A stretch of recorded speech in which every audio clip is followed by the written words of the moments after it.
All right, welcome back. So you're listening to the Australian Aviation Podcast. I'm still not Adam Thorne, but I think I'm getting better. What do you think, Chris? Doing a cracking job. Thank you.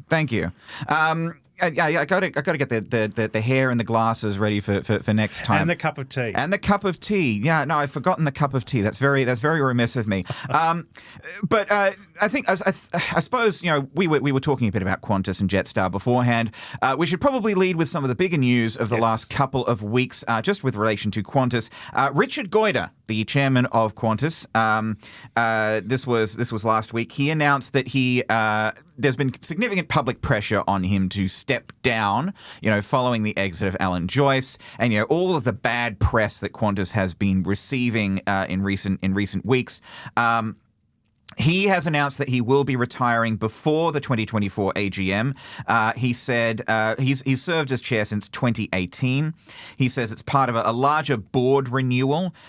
He says the board recognises that accountability is required to restore trust. He says, quote, Qantas has gone through an incredibly difficult period since our operation was grounded during the pandemic. The recovery has not been easy and mistakes were made. We again apologise for those times where we got it wrong. I've always sought to act in the best interests of Qantas. Measured and orderly succession at board level will support the important work underway led by Vanessa and her new management team. Fundamentally, the group is in a very strong position to overcome its current challenges and deliver for all its stakeholders in the years ahead. Now, this has come after, basically volleys from all corners, telling him he needs to resign. He told the Australian in September that he was fully committed to continuing on and overseeing the transition to Vanessa Hudson. But now it seems that he is also going to hang up his hat, Chris. Come to his senses, more like it. I get there's a new CEO at the helm, but while Goyder and the board remain, Vanessa can't lead the way Vanessa wants to lead. There's too much of Alan Joyce era there, and it's, I guess, out with the old, in with the new. It's hey, hey, ho, ho, Goyder's got to go. But I think it's poor form of him to delay what's coming. Well, we've had this sort of discussion before as well, didn't we? When Alan Joyce announced that he was going to quit at the 2023 AGM, we were asking, well, why so long? Why are you taking such a long transition period to retire when you could just, say, I'm leaving in a month? Exactly. Why if Richard Goyder is focused on board renewal and, on getting out of the way and taking accountability, why is he not stepping down for some indeterminate? All we know is it's going to be before November next year. Yep. So it could be sort of any time before then. He should really, if he's going to go and if he's going to provide a clean break and a fresh start, he should say, this is when I'm leaving. It will be no later than such and such. Exactly right. Just let it go, move on. He is still on so many other boards with so many other companies. Go to them. Put your focus and attention to them and let Qantas get on rebuilding, rebranding, and coming out the other side of this. At some point, you've got to say, you're going to be kidding me. Have a drink, folks. Have a drink. Another high-profile departure from Qantas, and this was just yesterday as we're recording. It is Tuesday that we're recording, but the announcement that Olivia Wirth, the CEO of Qantas Loyalty, is leaving Qantas next year to pursue other opportunities. So she first joined the carrier in 2009. She was seen as one of these leading contenders to replace Alan Joyce in the role that eventually went to Vanessa Hudson. But she says at its core, Qantas is an incredible company and brand. She says it's been a massive part of her professional life. She's grateful for the opportunity she's been given. She's proud of what the team at Loyalty has achieved. She says she's looking forward to delivering more improvements for members before she leaves.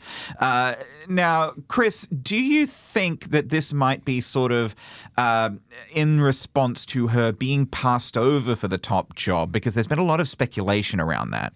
Look, there certainly could be part of that playing on her mind. I've read reports, don't know how true they are, never believe everything you read in the media except for Australian Aviation, that she's off to Maya. Maya have snagged her. I know that there's been a lot of attention brought to the frequent flyer side of the business of late that reward seats are impossible to get. There's not enough there. So the loyalty side of the business has copped a bit of a kicking lately.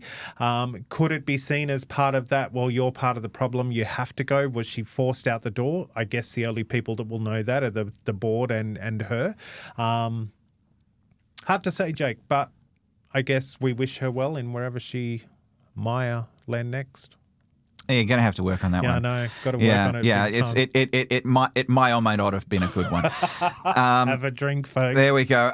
But one thing that's interesting to consider is that Qantas Loyalty, during the dark days of COVID lockdowns, Qantas Loyalty was one of the programs that was really propping up Qantas. You know, it was one of the things that was sort of still delivering a profit and keeping the airline going. Look, they had some fantastic purchases during the COVID lockdown.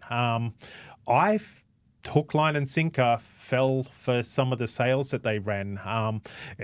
Stupid, silly little things, but they hooked me in. Like you could get in-flight pajamas with some of the famous business class or first class nuts that they serve on board, with a few other, and some Tim Tams and first things like class that. nuts, politicians. First class nuts, yeah, politicians. And Tim Tams and things like that for a couple of thousand points, and I certainly took advantage of that. They get discounted some cool Qantas merchandise, and they were quite clever in things that would either A, go out of date or season, obviously valuable to the airline, catering equipment and supplies.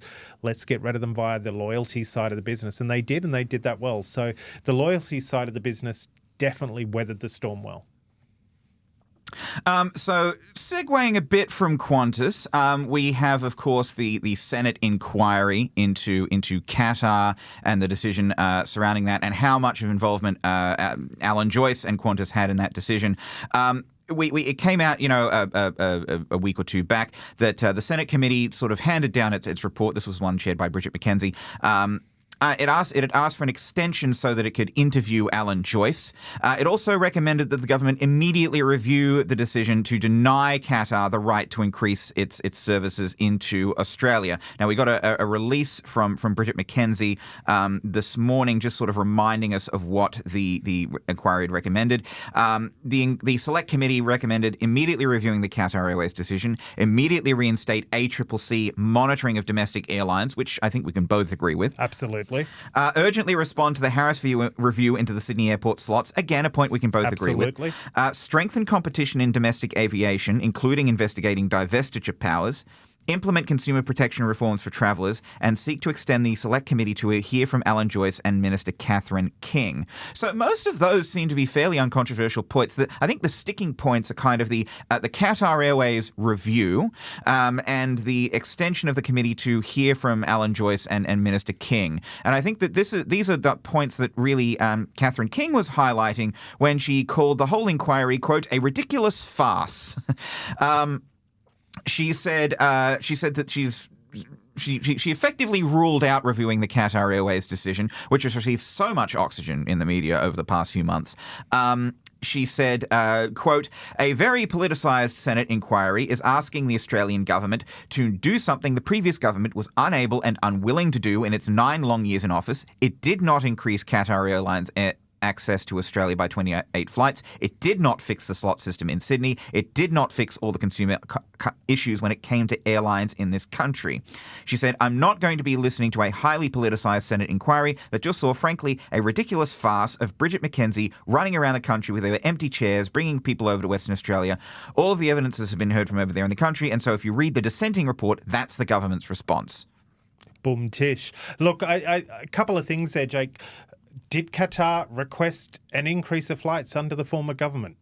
We don't know. We don't know. So at least I don't know. If you know, tell us. Yeah, exactly. So, what I'm quite sick of in the political landscape here at the moment is obviously we're under a Labor government. I don't care what way you voted, but all we're hearing out of the Liberal Party at the moment is, when you were the opposition, you didn't do this. And then all we're hearing out of the Labor government at the moment, when you were in power, you didn't do this. It's basically a he said, she said, you didn't game. Get on and rule the bloody country already.